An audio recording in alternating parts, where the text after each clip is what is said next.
for this session on why choose an international curriculum for your child.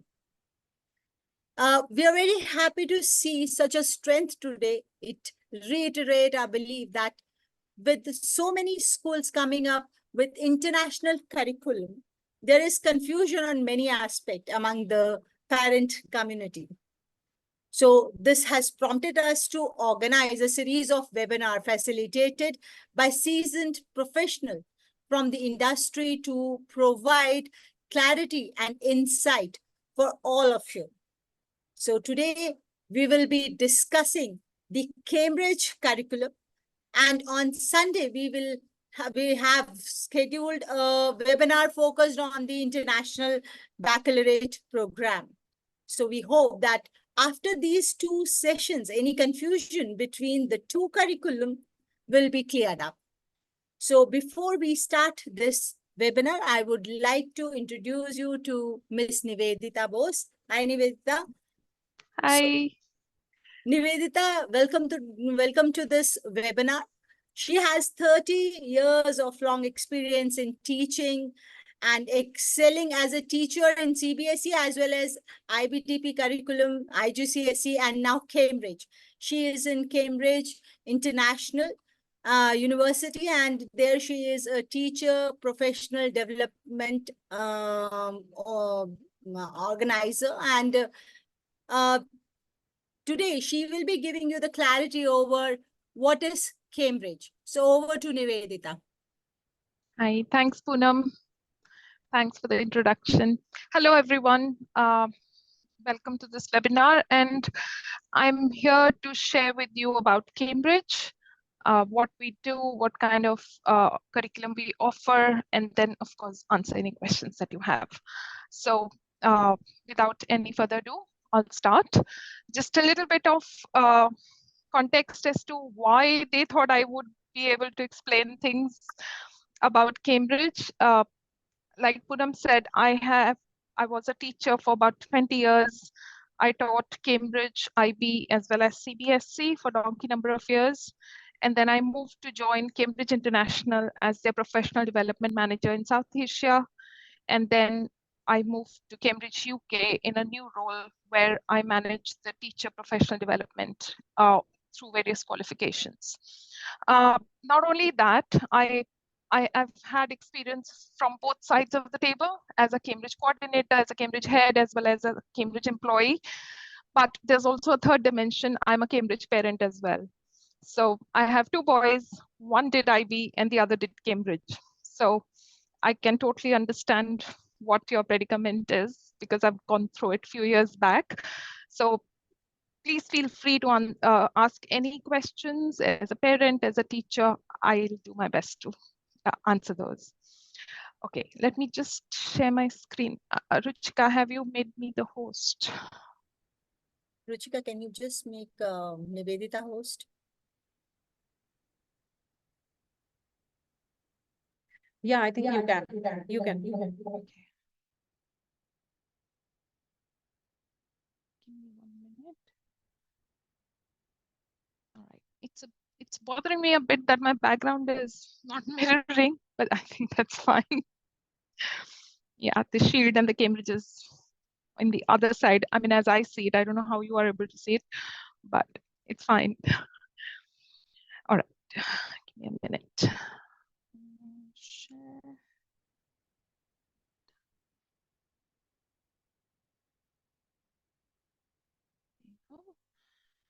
You can see my screen, all right, right? We can see. Okay.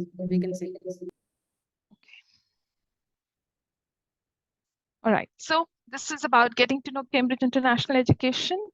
You may have known this with different names. So earlier it was called Cambridge International Examinations, then it changed to Cambridge Assessment International Education, but now we are just called Cambridge International Education, and that includes the curriculum as well as exams. So sorry, so this is a development that happened about 2 years ago. So now we are known as either only Cambridge or Cambridge International Education. So moving on, my slide not move. Okay.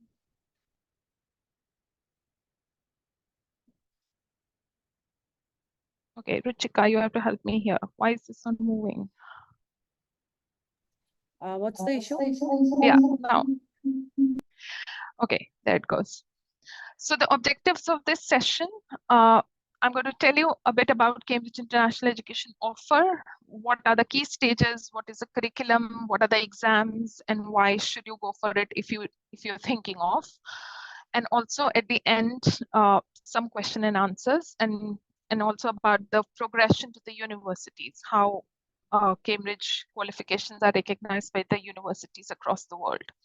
So that would be the focus of today. But I thought let's start with first the nomenclature, because so many times when I go to schools, I find that not only parents, even teachers are a bit confused about the nomenclature of the boards. So in India, we are pretty clear. We have CBSE and we have ICSE, both offer 10th and 12th examinations, and of course the curriculum, which is developed by NCERT and so on.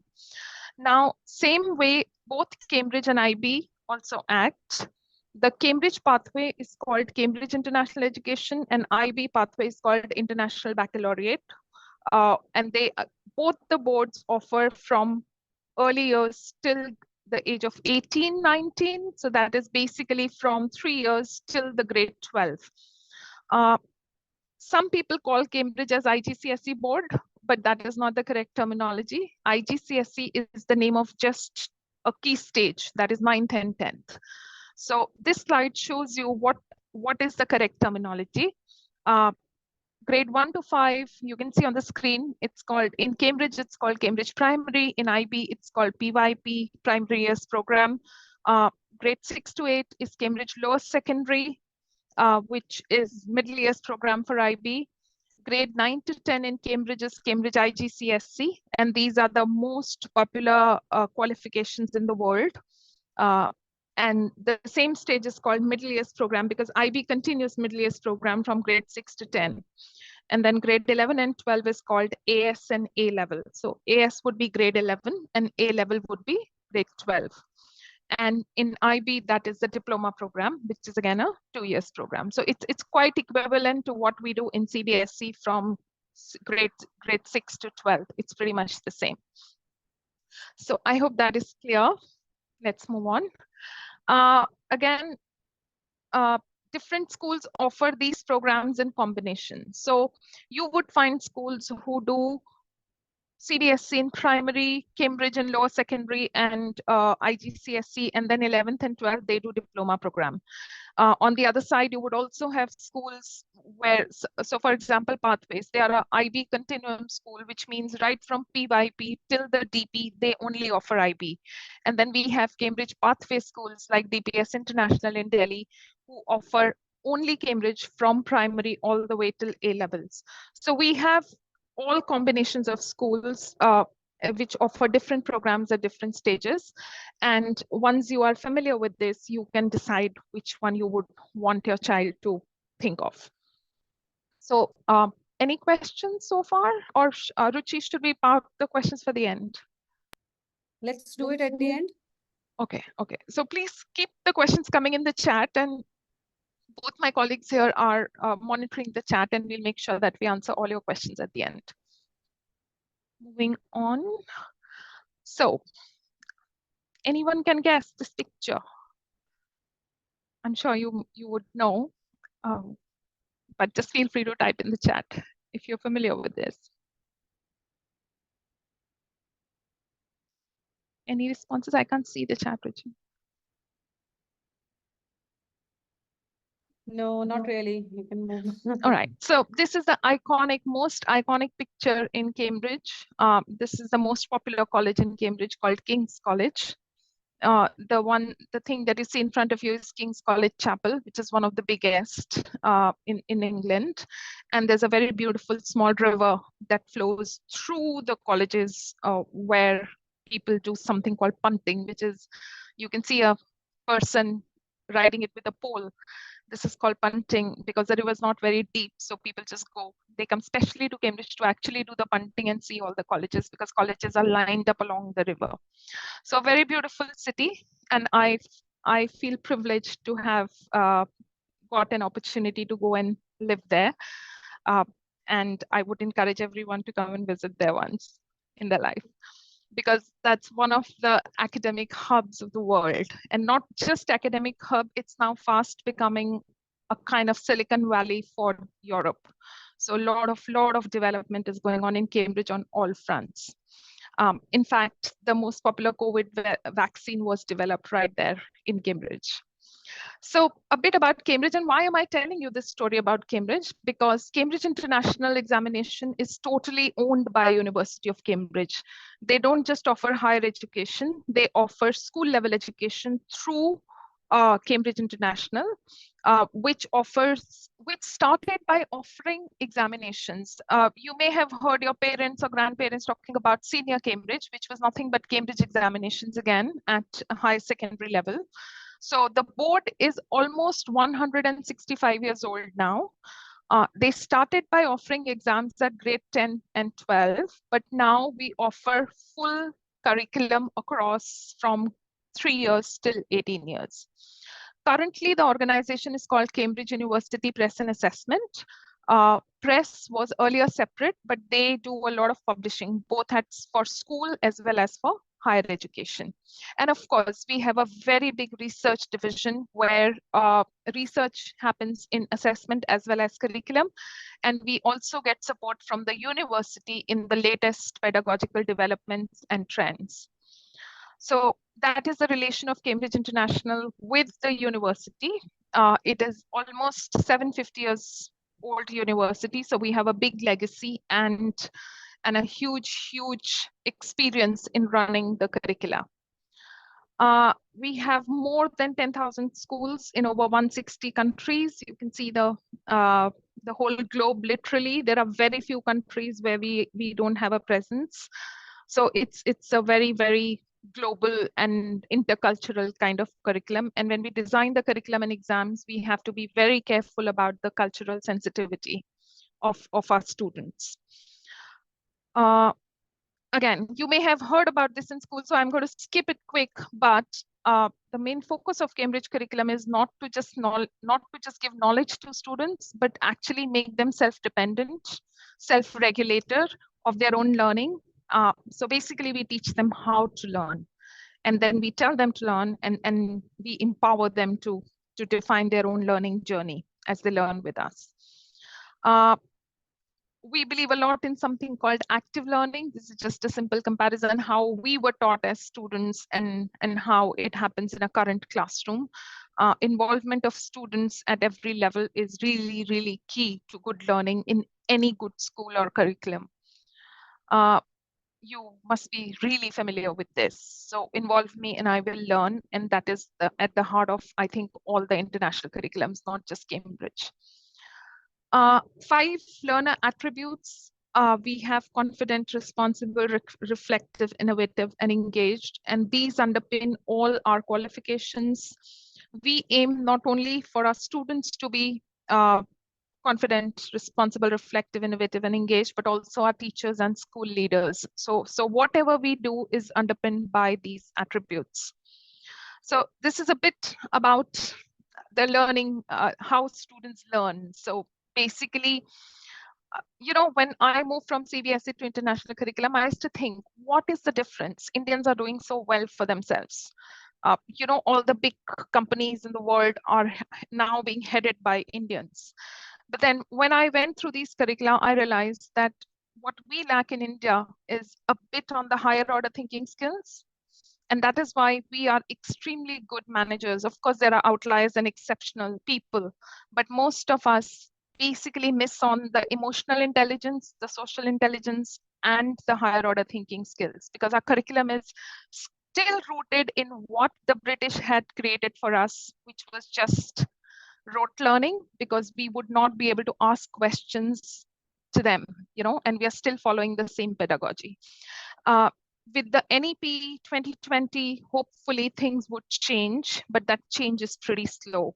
And if you've gone through NEP, you would find a lot of parallels. They have picked up a lot of things from international curricula like Cambridge or IB. In fact, we've done some projects with the CBSE as well to help them navigate the international curricula. this is a Cambridge pathway. It goes from age 3 to 19. We have early years, Cambridge primary, lower secondary, upper secondary, and A levels, AS and A levels, which I showed you earlier. For today's presentation, we'll just concentrate on lower secondary and upper secondary because I think that's the parent group which is there in this. However, if you have questions about any other stage, I'll do my best to answer those as well. So I'll take you through the lower secondary and upper secondary in detail. This is again 5 stages. It's the same slide, so I'll just skip this. Let's start with Cambridge lower secondary curriculum. 11 to 14 years, which we know as 6th to 8th. We offer 10 subjects: English, mathematics, science, global perspectives, which is a very, very interesting subject. We start that from grade 1, and it is aimed at helping learners to learn how to research. So we give them research skills right from grade 1. And by the time they reach grade 12, they are able to do fully do a research project on their own and write a 2,000 or 3,000 words research project properly, just like a pre-university kid would do. And the aim is to make them ready for the universities. We have some very creative subjects like art and design, music, and then we also have subjects like digital literacy. We were one of the first to introduce that because children have exposure to internet and web all the time, and they need to know what is good and what is not. They need to be able to tell what is real, what is fake, which even sometimes we can't do with the deep fakes and everything, but we try our best. It is compatible with all other curricula. When I was in school, parents used to ask me how a CBSE child is going to fare in an international curriculum. So my answer always used to be that Cambridge is a middle ground. On one hand, we have CBSE, which is totally rote-based, and you know what is going to come in the exam, and you can prepare and you can score 100 marks. And on the other extreme, there's IB, which has a very wide curriculum where children are supposed to do a set number of subjects with another set of extracurricular activities, which makes it very difficult for them sometimes to navigate. In other words, they don't have that much structure in some of their key stages. But Cambridge has found a middle ground. We do have some structure. We provide with syllabus. We provide schools with some books on which, so that the parents also can help the children at home.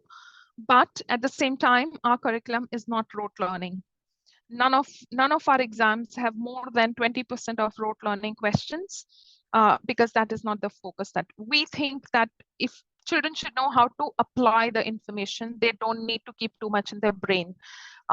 We believe in developing skills. They should have more skills and also more of to make them global citizens. We aim to develop the 21st century skills. So that is the focus of our curricula.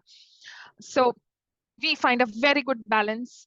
A child who's done CBSE can easily transition to Cambridge. At the same time, if a child thinks that for some reason or other he has to go back to CBSE after a stage, that is also totally possible without any problems, both logistically as well as in terms of their own study. However, you would find that if a child has once done Cambridge, they don't want to go back to CBSE at all. Cambridge IGCSE, this is for grade 9 and 10. There is one exam at the end of grade 10 where children write exams in the subjects of their choice. They can take any number of subjects they want from 5 till 10, 11. I have had children who've done 12 exams. In the UK, children even do 13 subjects in IGCSEs. The reason is same, because they don't have to do any rote learning. They just have to understand, they have to apply, so they find it easy to navigate. We have over 70 subjects, including 30 languages, which can be done at different level, at native level as well as foreign language level. And then we have a set of subjects which is divided in different categories. So we have languages, we have science, mathematics, human sciences, and then creative and professional. And we encourage children to study at least one subject from each of them. In my school, we used to offer about 7 to 8 subjects in IGCSE to begin with.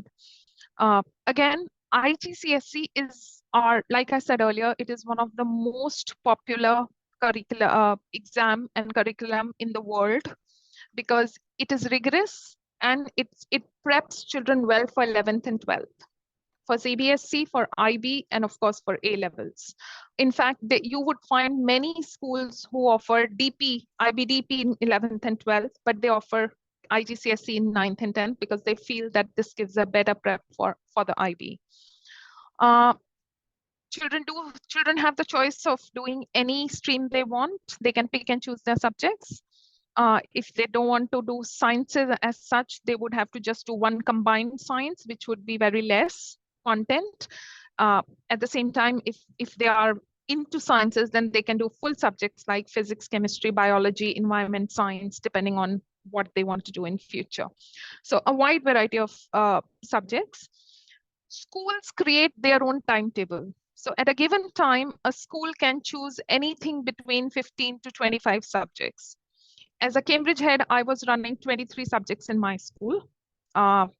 And children had, and we had divided them in the groups, depending on how many children are opting for a subject and how many teachers we have. Because again, schools have a lot of logistical issues in terms of availability of teachers, occupying them, paying them, because they are paid well, better than the normal, Indian curricula. So, and if you go for any of the IGCSE schools, they would give you their own set groups of subjects and your child would be asked to choose from one. I'll just show you one example. But you can always inquire about the subjects that your child wants to do. So, all right, this I've already done. This is an example of a school's timetable. You can see Group 1 has English and Hindi, French, Spanish. Group 2 has literature, global perspective. You can see it is compulsory because these are the subjects which develop analytical skills and research skills in students. So most schools will pick up some subjects which would be compulsory because they feel that these are needed for children to develop some specific skills. Then history, economics. Group 3 is sciences, Group 4 is maths. Maths is generally compulsory, one of the maths. However, children can pick and choose maths at different level. If they don't like maths, they can take core maths. If they love maths, they can go on to do international maths or additional maths. So it's we have something for every child, depending on their interest. And then, of course, creative and professional, you have art and design, business studies, computer science, design and technology, which is a beautiful subject, enterprise, which is another very, very wonderful subject. So kind of subject groups you would come across, and then your child would have to choose what subjects they want to do. They can always pick up a couple of additional subjects and drop them later. In our school, we used to allow children to attend classes in different subjects and then take a call. So that there's always about a 2-week period where we just allow children to go and sit any class that they want so that they know they try to figure out if they like that subject or not and then make their choices. So all kind of activities are done by schools to facilitate, to help the children make better choices. So this is the example, one of the examples, but you will find different schools. Then quickly a little bit about 11th and 12th. So that's AS and A levels. Again, we have 55 subjects. Here there is no restriction. Children can take any subject they want. The most unique point of A levels is that a child is only supposed to do 3 A levels because they go deep into a subject. So when you are doing an A level, you would be doing a real deep study of that subject. And that is why by the time children reach A level, AS and A level, they are pretty much sure. I mean, they know what their inclination is. And so we give them a very strong foundation for university. And an added advantage in India is that they get a lot of time to prep for their entrance exams. So the general structure in India for A levels is you pick up 3 A levels and English because Indian universities definitely ask English. So a total number of subjects. So my son did 4 subjects: English, maths, physics, and history. Those were the 4 subjects that he did in his A levels. And then he he was eligible to apply for university admissions. In addition to that, you also need to have done 5 subjects at 10th level, which I'll just show you. And it has equivalents like Government of India and the AIU, which is Association of Indian Universities, recognizes A levels as equivalent to grade 12 of CBSE. So it is recognized by the government. What I mean by that is if a child with A levels or IBTP goes to make a passport, then that 12th certificate is recognized in lieu of a CBSE certificate. So we have a total recognition from the government. So again, this is the pathway. And again, at the end of each pathway, there would be exam. Now, children can take exams after grade 8. Those are called Cambridge checkpoints. We offer them after grade 5 and after grade 8. Those are optional, but those are internationally benchmarked exams. So if a parent wants to know how their child is doing in terms of conceptual knowledge, then they can go for those kind of exams and children get a certificate of achievement. But those are more like diagnostic tests to prep children better for IGCSEs and A levels. Like I said, they are optional. So sometimes some schools do not offer those exams. However, IGCSEs at the end of grade 10 and A levels at the end of grade 12 are compulsory exams. Each subject has minimum 2 papers. One of them could be pen and paper test, and the other could be a coursework or another pen and paper test. So we have different combinations, again, depending upon the interest of children. So for example, some children like to do project work. So they can, so for example, in English first language, we offer coursework as well as exams. So if somebody loves English and they want to do a project in English literature, then they can do 1 paper and a project. Whereas if a child doesn't like doing project, then they can just do 2 papers. So they are equivalent, and our assessment specialists work very hard to make them equivalent so that children are not disadvantaged. And all the exams happen in 3 cities. Cambridge offers 3 cities. One of them is specially for India, which happens in March, which has just concluded, and the results are out now. This was done to align with the university admissions. Because when you go to IB, you will find that the results of IB come in July, whereas the Indian university admissions happen in June. So the universities have to accept the predicted grades. Sorry. The universities have to accept predicted grades if they want to take the children from IB. However, Cambridge saw that, and we introduced a March exam series so that our results are out in May and children can apply for admissions in June. So again, there is no problem in that. So like I told you earlier, I have 2 boys, and one of them did A levels and was eligible to apply for DU, whereas the other did IB and he could not apply for DU. So he had to wait for a year to be able to apply to DU. He didn't, but that's a different story. So we totally align with the university admissions. A levels are recognized world over.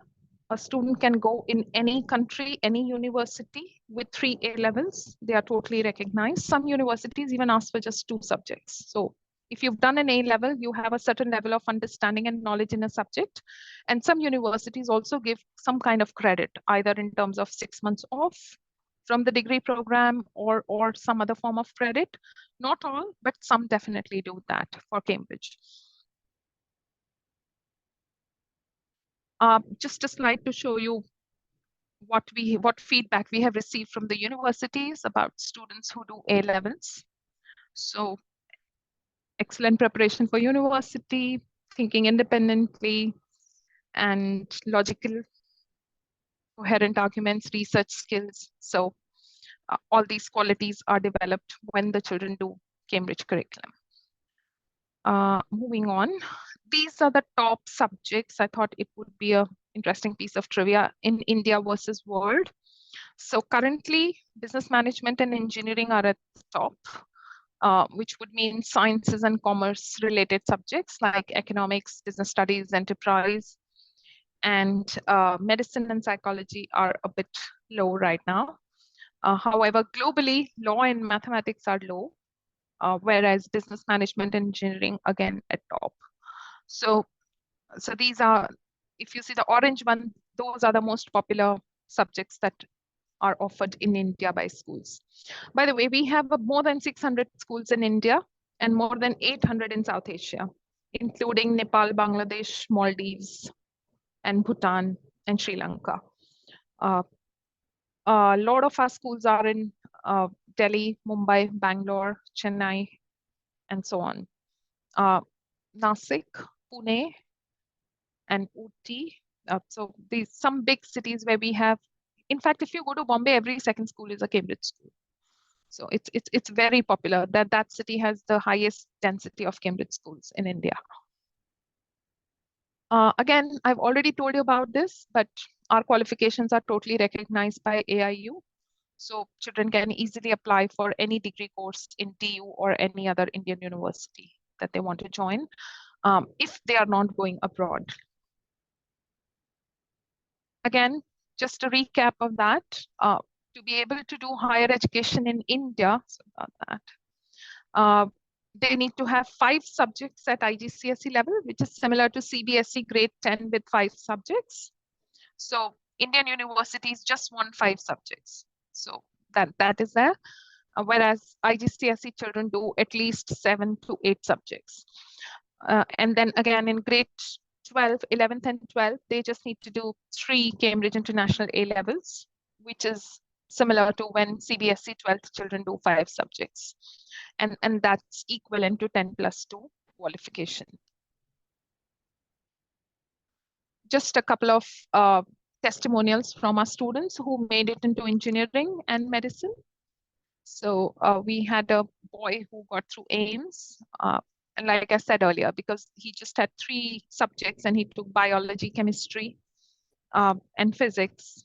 So he was able to give a lot of time to his preparation. And the content and depth of A levels give them very in-depth knowledge of both sciences and, both engineering and medicine subjects. So they find it really easy for prepping for exams.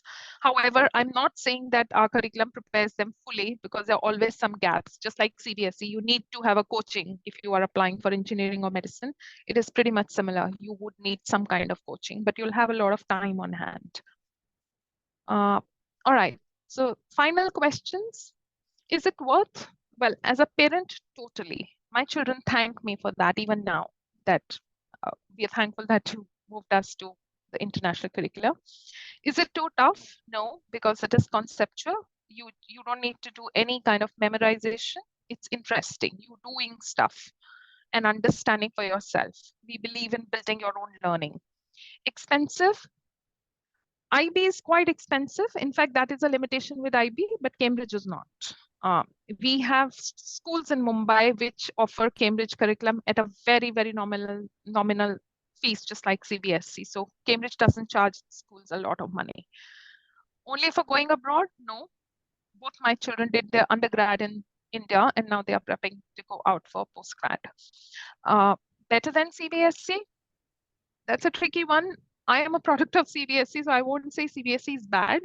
But like I said, CBSE doesn't give us some skills which are necessary in today's time. And they're changing. They've taken cognizance of it and they're changing, but that'll be a long process, 10 years, minimum 10 years. So yeah, in that sense, it would be better than CBSE if a child wants to do an international curriculum. There was a question that some people think international curricula do not have exams. Well, that's wrong. You do get certification after exams. So international curricula do have exams, definitely. So that brings me to end of my slide. Sorry, I'm losing my words today. Maybe it's the evening, but over to you. Amazing. Ready for questions. Nivedita. Now let's start with the question. There is a question from Samir saying that can we mix arts, science, and commerce subjects, and how does it affect at the time of the college selection? Yes, you can. College selection, I won't say it won't affect because every degree course has some requirement, but nowadays in India, it is CUET. Outside India, there is no restriction. You can go for any subject you want. There are some very highly specific engineering courses in the US which require you to have mathematics at a certain level. But apart from that, there is no restriction. And the generic ones are always there. So if a child wants to go for a degree in computer science, it would be desirable that he has done computer science in his GCSEs and A levels. So obviously that kind of restriction would be there. If you're pursuing a subject, you should have studied that at A level. But if you have a combination of subjects, it doesn't matter. So like I said, my son did maths, physics, history, and economics, and he went for history, a degree in history. So there was no problem at all. And basically, if you see, even NEP says that now they have made the pool system where the child can take one maths, one in language, and science subjects. And so they are also following the same pattern what we are doing in IB or IGCSE. Yeah. So I think that the awareness is going on everywhere, and the now it is all about holistic development of a child, and not focus that legacy kind of a subject where they take either science or humanities or accountancy. Okay, so that is what it is. Any other questions from anybody else? I can see the chat.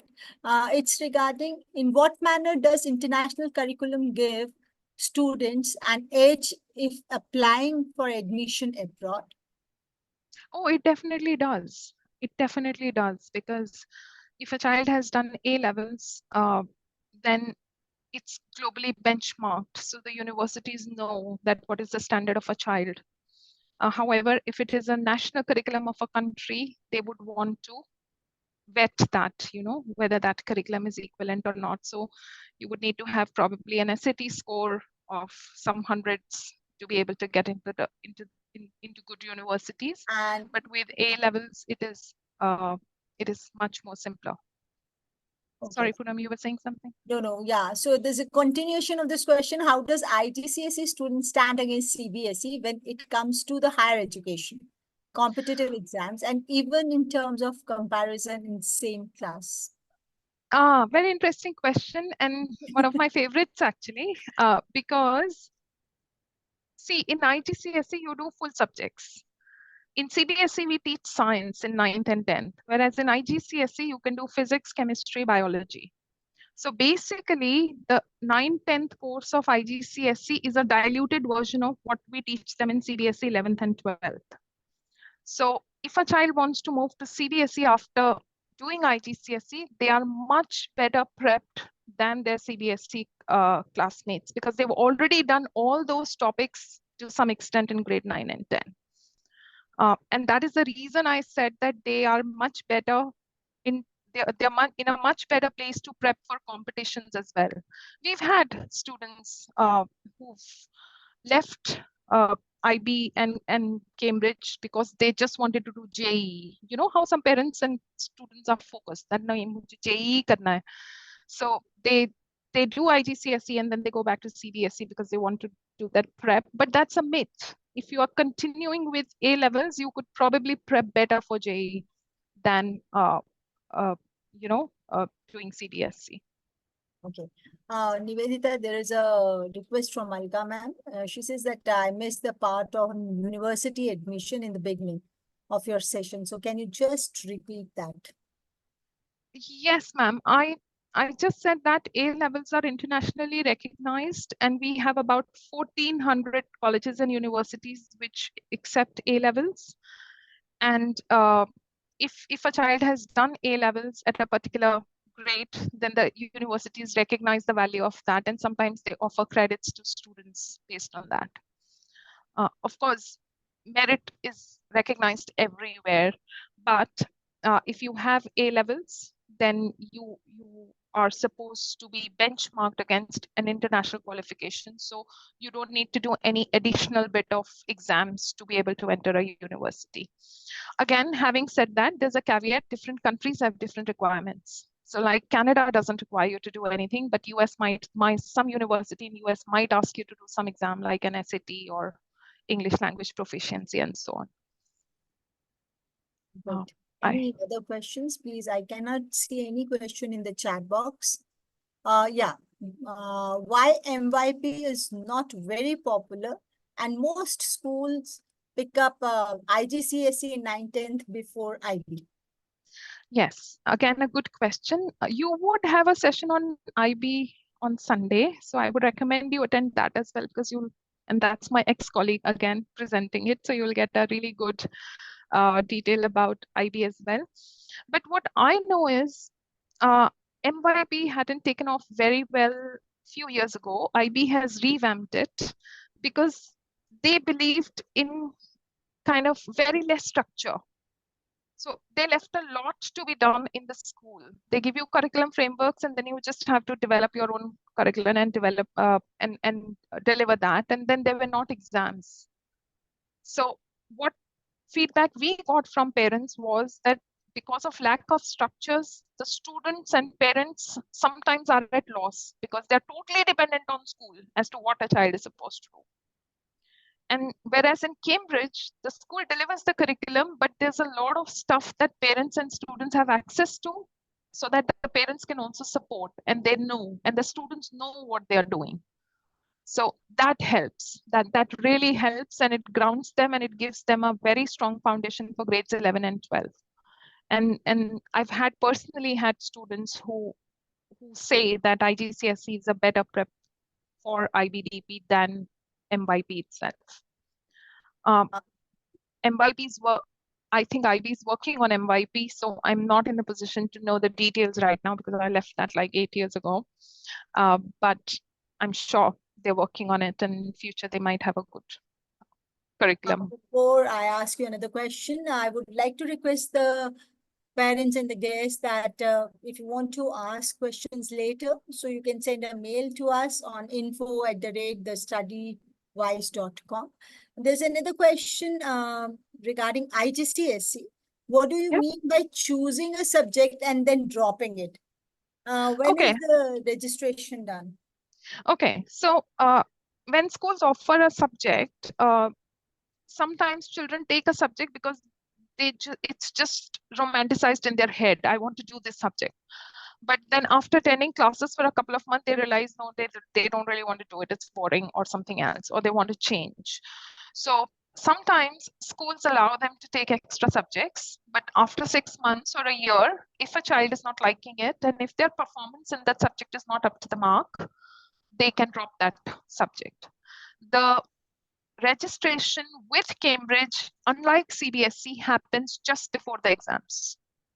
So while we mandate that you have to study a subject for 2 years, a certain number of hours, I think it's about 230 hours or something, as long as that has been met, it doesn't matter if a child has done that in 1 year or 1.5 years or 2 years, as long as they have completed the curriculum. So for example, some children find maths very difficult.